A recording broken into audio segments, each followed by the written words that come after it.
Décideurs engagés, l'émission TV de l'Hémicycle qui révèle les décideurs et nous permet de comprendre ce qui, chaque jour, leur donne envie de se battre et de réussir. Bienvenue dans On se dit tout, l'émission des décideurs engagés sur l'Hémicycle TV, et j'ai le plaisir de recevoir aujourd'hui Jean-Philippe Dogneton. Bonjour. Bonjour, ravi de vous avoir dans On se dit tout. Également, avec plaisir. Vous allez tout nous dire sur vous dans quelques instants. Vous êtes directeur général de la Massif. Oui. On va parler de vous puisque c'est le principe de l'émission, avant de parler évidemment de cette mutuelle très connue, la Massif. Vous êtes juriste de formation. Oui, juriste et histoire de l'art. J'ai fait un peu de tout. D'accord. Originaire de Dordogne. Absolument. Racontez-nous votre parcours. Vous avez fait toute votre carrière à la Massif au point de devenir aujourd'hui directeur général. Oui. En fait, beaucoup de hasard dans tout ça, mais j'ai rencontré la Massif à la fin des années 80. À un moment, je sortais des études. L'emploi était relativement rare. J'étais inscrit au chômage et j'ai rencontré la Massif. Et rencontrant la Massif, j'ai découvert l'assurance. Et ça s'est révélé ensuite une véritable passion. Cette rencontre, c'était un stage? Oui, j'ai débuté par un stage. D'accord. Et au bout de 15 jours de stage, je suis tombé amoureux de cette entreprise, qui est très singulière, qui est très particulière, avec beaucoup de bienveillance, beaucoup d'empathie, mais surtout une finalité sociale, un objectif. Et l'assurance est un moyen d'atteindre justement une ambition sociale et un projet d'entreprise. Donc il fallait que ça ait du sens, c'est ce qui vous a plu? Oui, alors j'étais un étudiant curieux de tout, c'est pour ça que mon parcours est passé par le droit ou l'histoire de l'art. Et évidemment, cette entreprise, je cherchais du sens, et cette entreprise en a offert. Et on offre toujours, c'est vraiment une entreprise tout à fait atypique, remarquable, avec 12 000 salariés, 6 millions de sociétaires, 1800 délégués. C'est une gouvernance aussi originale, on aura peut-être l'occasion d'en parler. Bien sûr. Mutuelle dont le siège est basé à Niort. Oui, mutuelle provinciale, née de rien. De l'idée d'un homme qui dit un jour, eh bien, il faut faire de l'assurance autrement, il faut être au plus près des concitoyens, il faut essayer évidemment de favoriser l'accessibilité à la protection et créer cette mutuelle qui devient l'une des premières mutuelles de France. Donc aujourd'hui, vous êtes directeur général.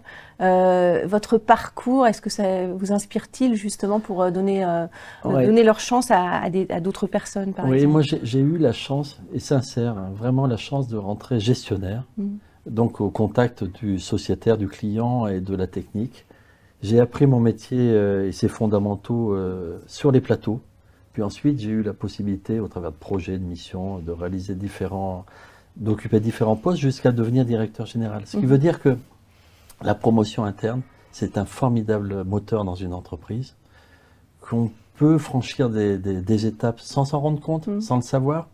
Il n'y a pas de hasard dans tout ça, mais il y a simplement de la volonté, de la curiosité et finalement un certain amour d'une entreprise ou le goût d'entreprendre. Voilà. Alors on va en parler justement de la Massif, porteuse de valeurs mutualistes durables. Top 10 des grandes marques françaises de l'assurance, marque préférée des Français d'ailleurs. Quels sont ces engagements justement à la Massif? L'engagement fondamental, et celui du pionnier qui a créé cette entreprise, c'était la solidarité. Au fond, cette mutuelle, elle est née dans le monde de l'économie sociale et solidaire. Et elle n'existerait pas si elle n'avait pas pour raison d'être de servir l'intérêt général. Donc l'intérêt général, ça se déploie et ça véritablement draine cette entreprise.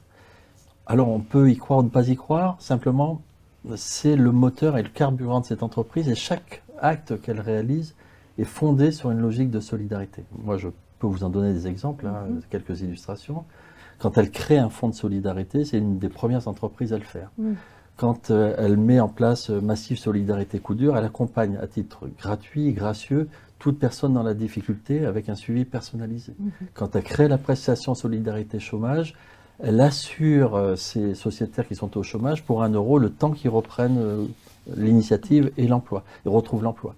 Vous voyez, chaque acte est important dans cette entreprise et ça constitue véritablement une manière différente de faire de l'assurance.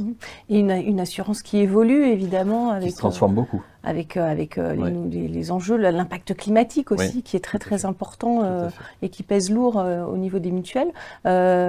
Comment est-ce qu'on s'adapte? Est-ce que vous êtes relevé d'ailleurs de tous ces aléas climatiques de l'an dernier qui ont coûté très cher? Alors ça fait 20 ans que l'on dit que le climat se dérègle et que véritablement on en voit les impacts sur la charge climatique. Et le coût est assez important, c'est 10 milliards d'euros en 2022 pour l'ensemble des assureurs, c'est 600 millions d'euros à charge de la Massif.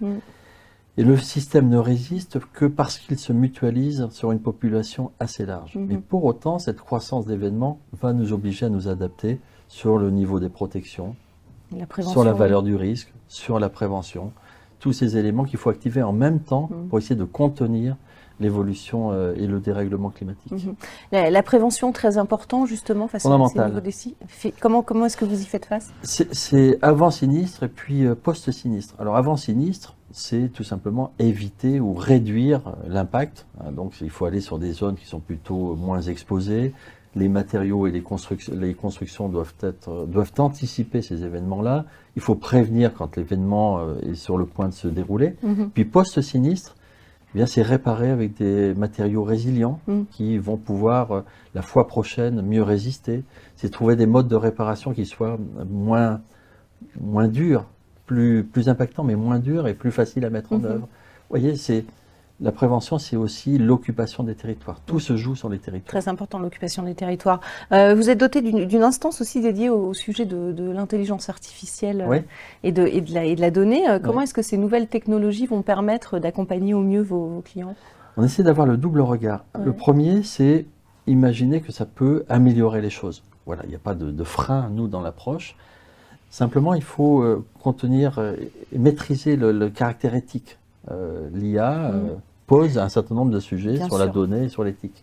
On va se doter d'une charte éthique, c'est très important. Puis ensuite, on va regarder où est-ce que ça crée un avantage pour le sociétaire et pour le salarié.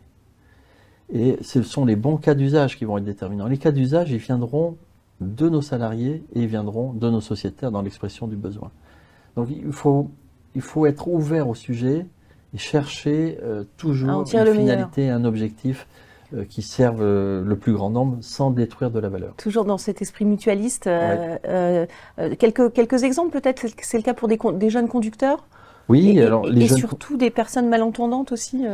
Oui, alors là, ce sont des initiatives de nature différente, mais les sourds et les malentendants, nous les approchons depuis longtemps pour essayer de leur fournir le meilleur service. Puis, on avait formé des conseillers au langage des signes. Aujourd'hui, l'intelligence artificielle nous permet de créer un avatar avec le langage des signes. Donc voilà une application très pratique. Sur les jeunes conducteurs, eh bien, on essaie de les accompagner dans leur conduite pour éviter des sinistralités et des risques qui leur seraient dommageables. Donc on suit leur conduite, à condition qu'ils l'acceptent, et on délivre du conseil. Et je crois que fondamentalement, c'est d'être un assistant, d'être à côté d'eux, de servir leur intérêt, de délivrer du conseil sans être coercitif. Vous voyez, c'est une mode de relation, c'est une relation de confiance en fait. On va parler de vos collaborateurs aussi, vous prenez soin de vos collaborateurs. Il y a un nouveau plan stratégique à la Massif qui s'appelle Impact Massif et qui prévoit dans votre politique RH justement le fait d'accompagner des collaborateurs dans leur singularité. On va en parler aussi dans nos questions partenaires, mais notamment aider les proches aidants. Important avec la population qui est de plus en plus vieillissante. Comment est-ce que vous les soutenez, vos collaborateurs aussi? Alors ça fait 20 ans qu'on s'est positionné sur les aidants. Ça fait 20 ans qu'on demande un statut des aidants, que l'on pousse ce sujet. Et qui n'arrive pas, qui n'est toujours pas là. Bien sûr. Et c'est un sujet absolument majeur. Au fond, chacun d'entre nous, vous et moi, nous serons un jour dans une posture d'aidant. Tout le monde a des parents. Tout le monde a des parents. Et à partir de là, il faut essayer d'anticiper les événements. Alors ce qu'on a fait au niveau de la Massif pour les collaborateurs, c'est un accord qui a été mis en place et qui a été signé par l'ensemble des confédérations dans l'entreprise et qui vise à donner un conseil particulier, personnalisé dans la situation donnée d'un salarié. Donc c'est un accompagnement, c'est du conseil, évidemment c'est aussi de la disponibilité que l'on offre et de l'aménagement de poste quand il y a une nécessité. C'est un accord dont je suis très fier parce que, ou l'entreprise peut être très fière, parce qu'en fait, elle nous fait franchir un cap et chacun prend conscience qu'il y a un enjeu majeur et un traitement que l'on doit offrir. On va passer à la question grande école à présent, Jean-Philippe Dogneton, celle du Collège de Paris. Question que vous avez choisie. Le Collège de Paris, évidemment, cette communauté d'écoles qui rend l'excellence accessible à tous. Et c'est juste après le jingle.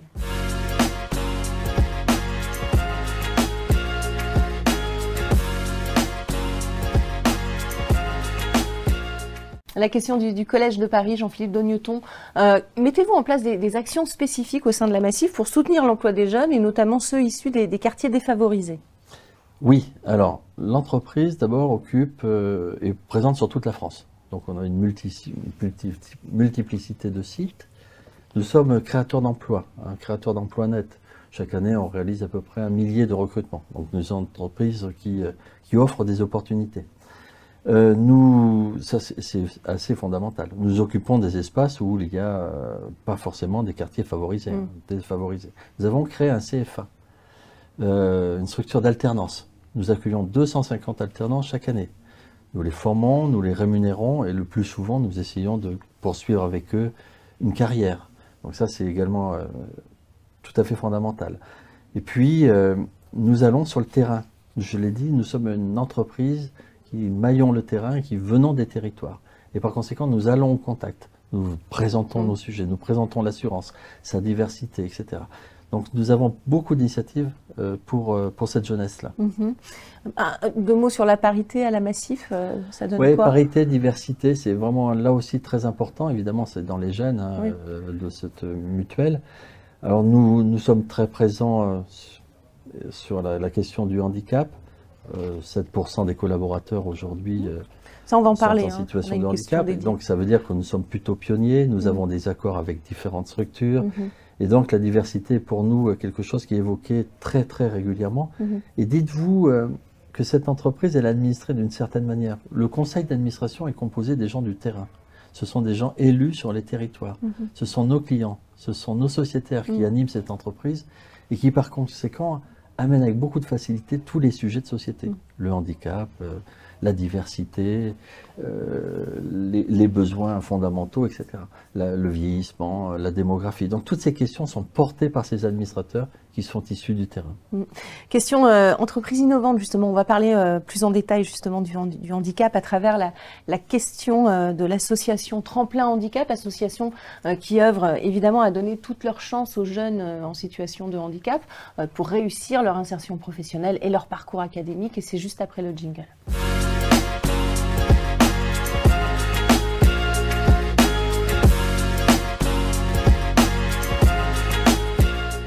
La question de Tremplin Handicap, quelles actions de communication internes et externes sont mises en place à la Massif pour faire bouger les lignes en matière de handicap? Un thème qui vous est cher d'ailleurs, Jean-Philippe Dogneton. Oui, alors ça concerne à la fois les sociétaires et ça concerne l'interne. Alors les sociétaires, sur la question du handicap, on est très présents. Vous avez évoqué les malentendants et sourds, ça fait presque 20 ans qu'on s'adresse à cette population. Alors on le disait avec désormais l'intelligence artificielle, mais on l'a fait initialement en associant nos collaborateurs, ça c'est un premier élément. Nous sommes aussi un assureur. Alors quand on est assureur, on a des moyens d'action. Ça veut dire quoi? Ça veut dire par exemple assurer les fauteuils roulants gratuitement. Ça veut dire que nous sommes l'assureur des chiens guides d'aveugles, par exemple. Vous voyez, chaque action, moi je crois aux petites actions qui font un tout et qui surtout inscrivent la cohérence. Ça c'est pour les sociétaires. Pour l'interne, il n'y a pas mieux qu'une traduction concrète, c'est-à-dire l'engagement de recruter un certain nombre de salariés qui sont en situation de handicap. Vous disiez 7%? 7%, c'est-à-dire au-dessus de la moyenne nationale, ça c'est un engagement. Et puis il faut le faire en délivrant finalement une qualité de vie au travail. Donc ça suppose l'aménagement des postes, ça veut dire un suivi, un accompagnement, une formation, un aménagement de poste.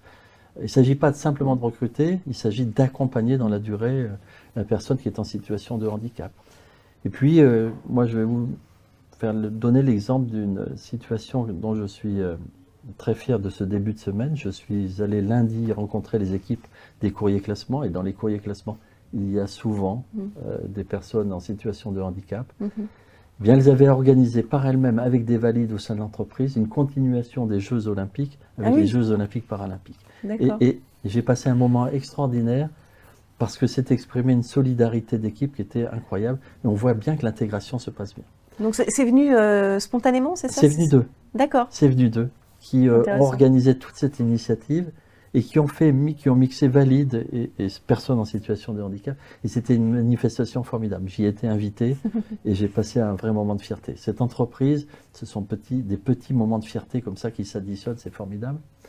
Et puis, en situation de handicap, c'est les partenariats. Partenariats avec la fédération sportive de handicap, avec les engagements que nous avons pris aussi dans un projet qui est pluriannuel.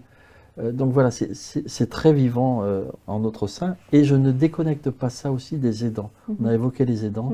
Voilà, oui, parce que forcément après il y a des handicaps absolument qui viennent avec l'âge. Merci beaucoup Jean-Philippe Donnewton d'avoir participé à On se dit tout. Et on se retrouve évidemment très très vite pour un prochain numéro de On se dit tout. Décideurs engagés, l'émission TV de l'Hémicycle qui révèle les décideurs et nous permet de comprendre ce qui chaque jour leur donne envie de se battre et de réussir.